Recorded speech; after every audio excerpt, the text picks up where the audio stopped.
The all-new Honor X7D. 5-star SGS Premium Drop Resistant, 6,500 milliampere per hour. Super large battery. IPS Honor X7D. Extra tough, extra power. It is TV powered by World Sports Betting. It is times.co.za. So, Bafana beat Zambia 3-1 in an international friendly.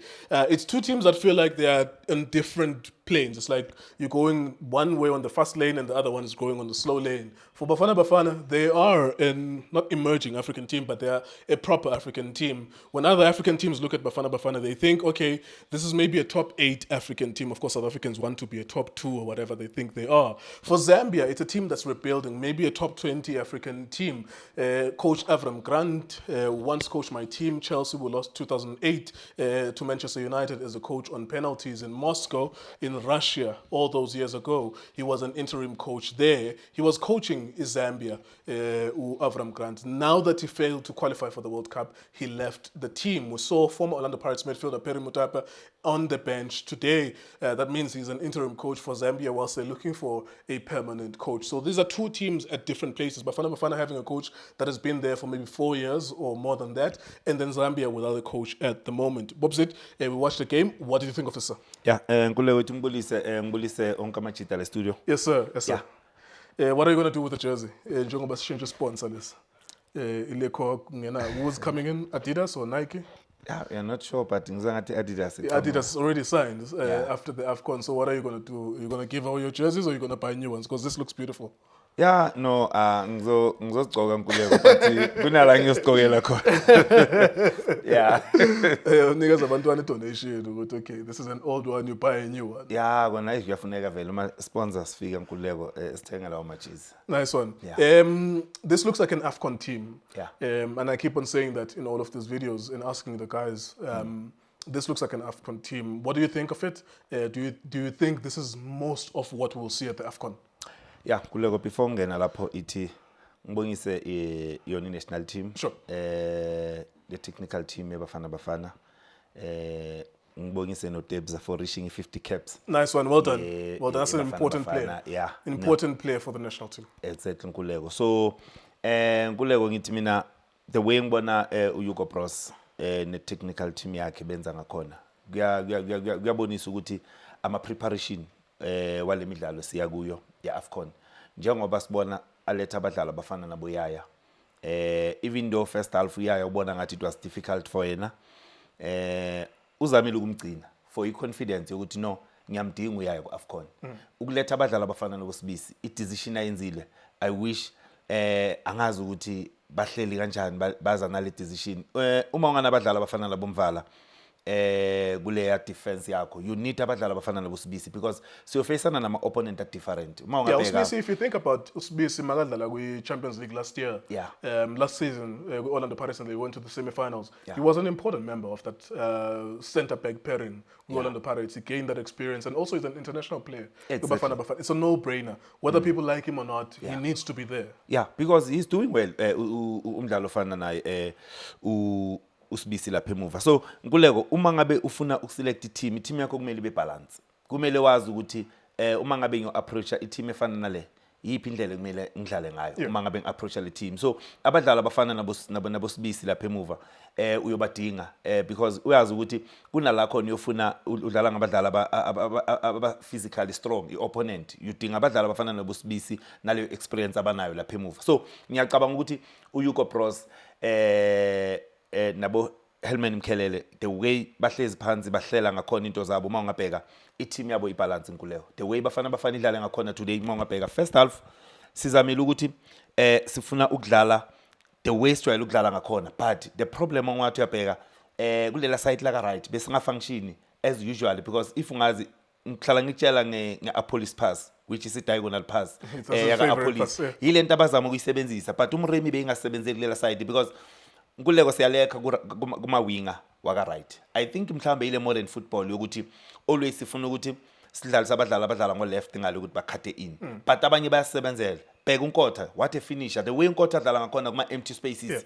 So umremu ukwazi ukudlala with the ball kulela winger if you understand kahle even naku Orlando Pirates naku Amazulu ugood ngapha ku left uwazi ukudlala nebhola ukwazi ukuthi akhona ukurana mhlawumbe espacini uma ngabe uyazi ukuthi la kule space engiranela kuzo obviously ngiyongena eboxini most of the time but uma ungabheka umdlalo ofana noNkotha iyasemenzela kulela side because uyakwazi ukukhatha in which is uMrima akakwazi ukukhatha in ngalo ya left abe ne finish right ufuna ukuthi enzeni akwazi ukuthi uyojoina mhlawumbe nabadlali abafana noBumbuli bakwazi ukuthi bafike eboxini but mina ngiyacabanga ukuthi uplane right uHugo Bros waqala ngale team aqale ngayo so that sikwazi ukubona ukuthi yini mhlawumbe edingakalayo because nayo i-team efana neZambia ubonile ukuthi bengafuni ukusinikeza lama spaces yokuthi sikwazi ukudlala uma sidlala mhlawumbe apolice changer le play aswitcha iplay uswitchela kulela side while i-left back yabo ihlezi but after scoring ibafana yila ngibone khona ukuthi bayayibonile igame yabo ukuthi njani baletha abadlali abafana naboNkotha umdlalo ofana noNkotha so that they know ukuthi ama wing back azofuna ukukhuphuka 80 number because we are leading and in the space from this first time we saw Nkotha at the Orlando Pirates one of the most important games we saw him in is a game by the Swallows and I think it was a Friday night and he scores 2 goals and this is one of the first few times we see him abanye bambonile with DTC but in professional football it was that game against the Swallows and we saw him progressing. He scored important goals we CAF Champions League in the quarterfinals Bashai MC Algeria Pirates 1-0. He scores in the second half of that. He decides that match for Orlando Pirates. They go to the semi-finals. Nkotha. I want to ask you that, do you see in Njengoba asa Saudi Arabia, do you see a progression? Do you see another level? A change of gear? Manje, I'm a goal scorer. Look at his finish. Look at his world-class finish. When we played against Nigeria, it was an own goal, but he was the one who initiated that. Nkotha. Do you see any progression Njengoba ukukhula komdlalo? Yeah, ngibona ukukhula komdlalo Nkuleko because if ungabheka la dlala khona uNkotha, he keeps on scoring uNkotha. I-chance ayitholayo sometimes uyayisebenzisa la dlala khona. So kusho kona ukuthi the more achubeka kor umdlalo ofana noNkotha nase teamini yakhe kuzomnikeza le confidence. Ngimbona nakubafana kuzofika la uNkotha astarta khona kulela wing. So kusho kona ukuthi ngokukhula because uyambona namanje mafika ku national team usinikeza lento ashiye asinikeza yona.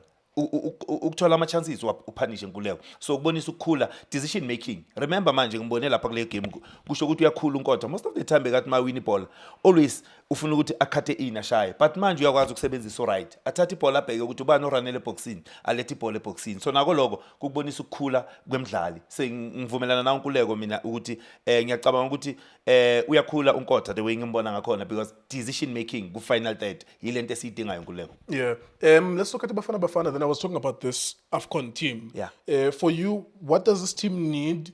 Does this team look like a complete article? Of course, I would not, in this lifetime, the last time I would think that Bafana will win the AFCON was when I was 6 years old. This time around, we're going to the AFCON as one of the strong nations, but I can't get myself to say we will win. But does this look like a team, this one, this squad, this 11 plus the substitution, is this the AFCON team? Yeah, I think ile team esiyoyibona Nkuleko ngabe kumene ma additional lapho nalapho njengoba simazi ucoach Hugo Bros unama surprises but what I like ngocoach Hugo Bros even if ayenza ama selection sihlala simdoubt even if team yakhe ihamba iyodlala sihlala simdoubt but at the end of the day uletha ama results. I think le confidence ayinikeza abadlali ngiyacabanga nale freedom abanikeza yona coach Hugo Bros ilento yenza ukuthi egcineni sithola ama results even though thina uma siyibhekile le team sibona ngathi ayikakabi right ngendlela sicabanga ngakhona. You remember last uma siya ku AFCON wahamba nabadlali besiloko simdoubt uyaya wamlanda wahamba naye wahamba nomdlalo ofana no Dragon umvala ane injury but what I know into engenza ukuthi ngihambe nalomdlali ngiyacabanga ukuthi kunama game azowadlala abalekile so ngiyacabanga ukuthi ucoach Hugo Bros kule squad anaso Nkuleko for yena story I think iso squad engibonayo kungamani kube nalo ama additional lapho nalapho njengoba mhlawumbe abadlali kuba nama injuries njengoba ngisho but le squad engisibonayo ngiyacabanga ukuthi i squad engisho ngaso ukuletha abadlali abafana nabo really ngiyacabanga bazoba bakhona kule squad esihambayo so enye into Nkuleko engibhekile especially njenga lapha emuva ku center back ngifuna ukuyisho nje kancane ukuthi i additional izoba khona because ngibona namanye ama goal njengeligoli namhlanje siconcede goal it was a mistake because of swinging at 3-1 usho ukuthi singayibona asikwazi ukuthi singabi organize rest defense yethu ibe ngalendlela bengayo uma ungabheka le ba break from la khona ba win ibhola ehafini yethu because thina bes attacker I think bekuyi set piece but uma balwina abadlali beZambia bakhonile ukuthi bayenze lawo matashes bayifika ku final third ba punish that's poor defense kubafana so ngiyacabanga ukuthi kumele sisibheke izinto ezikanje ukuthi sizokhona ukukumela uma ngabe siyothola amanye ama-opponent azokhona njengamanje kunomdlalo jersey number 10 kuZambia uSankara umbonile ukuthi first half uzamile ukufuna ukusinikeza iproblem kulela side because of une creativity lo mdlalo uyambona une energy unfortunately umbonile ukuthi uMakhane nabadlali abafana nabo bani ngiyacabanga ne recovery yabo Mtawu banosibisi ibasebenzele kakhulu but bekangafuni ukuthi afike kuphi afinal third bekazama ukuthi akhathe in abiyazojoina labadlali bakhe in the middle of the park while sinoyaya sinomdlalo ofana no Tebs we are covered in the middle. All right. Do we look like we're a nation that could, one, retain the semi-final, where we ended up, or two, go to the final? Equality esinayo Nkululeko. Ngibone kule AFCON esibuya kuyo. Besinama doubt, besingekho sure ukuthi singabiya ne-bronze Nkululeko.